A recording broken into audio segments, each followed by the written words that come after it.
Hey guys, so I am in the car, so I said, why not do a video? Today I will be discussing about the stages and phases of labor.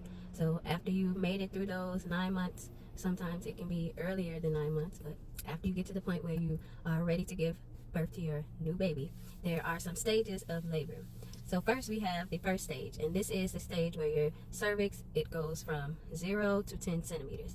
So your cervix is about like this, and it grows to about 10 centimeters, and this is how the baby comes out. So in the first stage, you do have 3 phases. So your early phase is 0 to 3 centimeters. So you might hear your doctor say you are 3 centimeters dilated. This is the start of your labor.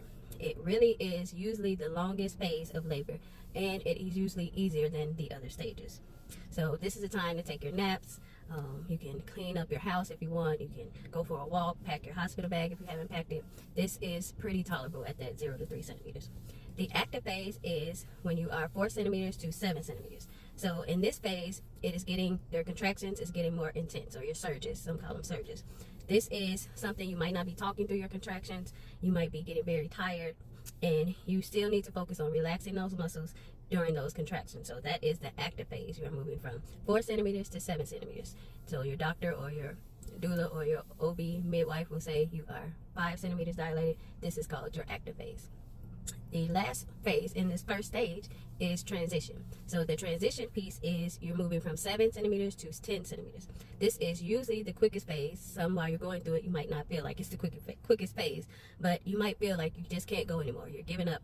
I can't do it, but you can do it. You might feel shaky. You might be throwing up. These are some things that you might see, but you just have to keep focused on breathing through those contractions and shutting out any distractions, getting that support from your partner, your doula, your doctor, your midwife. This is what gets those contractions. It's getting that baby down and pushing the baby further down so they can be delivered. That's the first stage. I'll come back and discuss the other phases and stages. Now we are in the second stage of labor, and this is 10 centimeters, so you are fully dilated to birth and to pushing.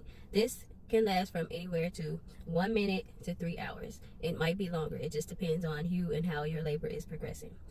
The pushing is like a relief. So you're pushing that baby out, and instead of just trying to cope with their contractions, I want you to be able to actively work with their contractions. So you might not feel like you have much or you can push, but you will feel pressure in your bottom, especially as a baby's head starts to crown, and some call that the ring of fire. So you might feel like, I can't do this, this is too much. You can do it. You just keep on pushing, breathing, taking those breaths, staying focused on getting that baby out.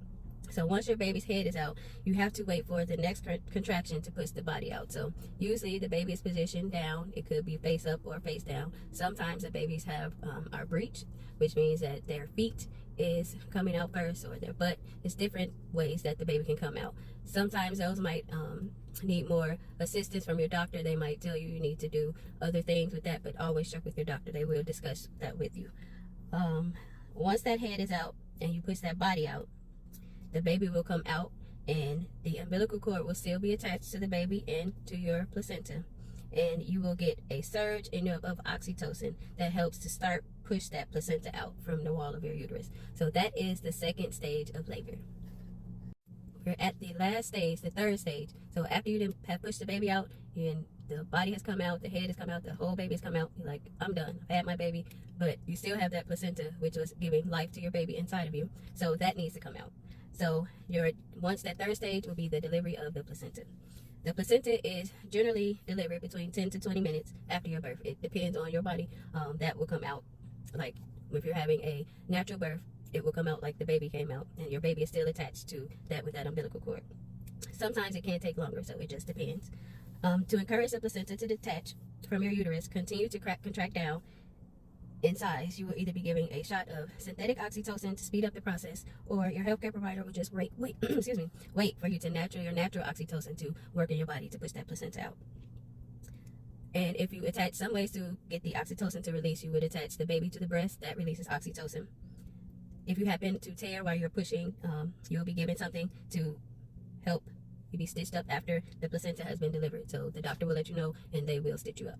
So those are the stages. If everyone has their own experience and it can be different for you, it can be vary in length. It just depends on you. So this is your birth. If you have questions, you need to contact either your doula or your OBGYN to give you further information on the different stages of labor. I hope this helped you just to know just some things about birth that happens. On the other hand, if you have a C-section, you can't go through the dilation and the centimeters, all that. But the C-section, this is an abdominal surgery. So they will be taking the baby out, but they still will take the placenta out, deliver the placenta. So that's the difference with the C-section. If you have any questions, please continue to leave your questions here. I will try to get answers for you. And if you want to work with us, contact us at surroundedbydoula@gmail.com.